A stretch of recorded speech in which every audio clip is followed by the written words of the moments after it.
हम कभी भी किसी के लिए अहम नहीं होते।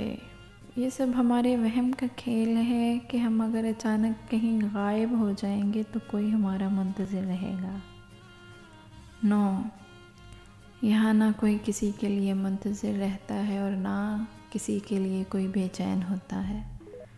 वक्त और चीज़ें इतनी तेज़ी से हमारी जगह को भर देती हैं कि कभी अगर हम वापस लौट भी आएँ तो ख़ुद का वापस आना खुद पे दुश्वार गुज़रने लगता है। ये कब कहती हूँ मेरे गले का हार हो जाओ, वहीं से लौट जाना तुम जहाँ बेजार हो जाओ। मुलाकातों में वक्फ़ा इसलिए ज़रूरी है कि तुम एक दिन जुदाई के लिए तैयार हो जाओ।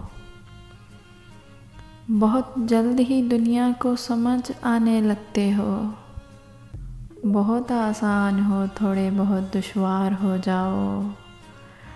भला की धूप से आई हूँ मेरा हाल तो देखो, बस अब ऐसा करो तुम साया दीवार हो जाओ।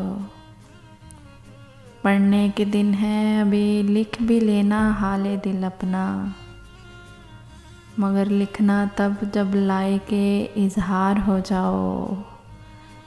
ये कब कहती हूँ मेरे गले का हार हो जाओ, वहीं से लौट जाना तुम जहाँ बेजार हो जाओ।